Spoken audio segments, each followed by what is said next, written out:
ఇక్కడ కూడా రమేష్ గారిని మీరు ఎంపీగా గెలిపించారు, అనిత గారిని ఎమ్మెల్యేగా గెలిపించారు.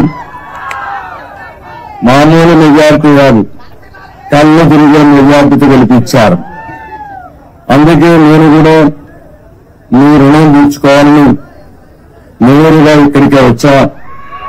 నేను ఒకటే మీ అందరికీ విజ్ఞప్తి చేస్తున్నా, భగవంతుడు నాకు ఎంత శక్తి ఇస్తే అంత శక్తి ఉపయోగించి మీ రుణం తెచ్చుకుంటాం.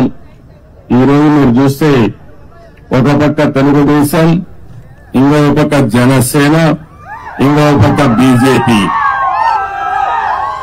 3 పార్టీలు కూడా కూటమిగా ఏర్పడి ఎన్డీఏలో మనం ముందుకు పోయాం.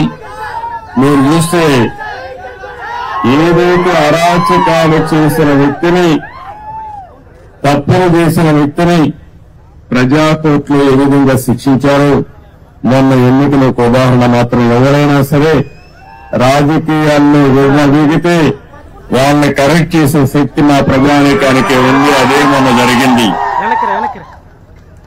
ఈరోజు నేను ఎన్నోసార్లు మేమందరం చెప్పాం, ప్రజలు గెలవాలి, రాష్ట్రం నిలదొక్కోవాలి.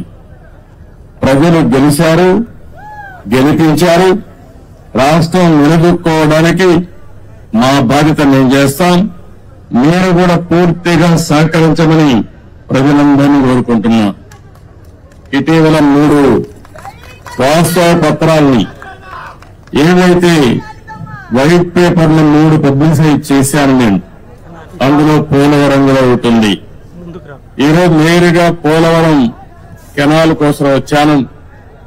ఉత్తరాంధ్ర సుజల స్రవంతి, ఈ ఉత్తరాంధ్ర సుజల స్రవంతి పూర్తి చేస్తే అనకాపల్లి జిల్లా గాని ఈ ప్రాంతం అంతా కూడా బ్రహ్మాండంగా అభివృద్ధి అయ్యే పరిస్థితి వస్తుంది.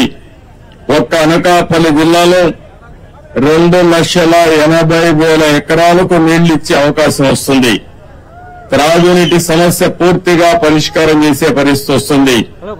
మీరు ఒక్కసారి చూస్తే నేను ఆ రోజు పనులు చేసిన 5 ఏళ్ల గురించి ఎక్కడుందో అక్కడే ఉన్నాయి, వేసిన దొంగలు అక్కడే ఉంది.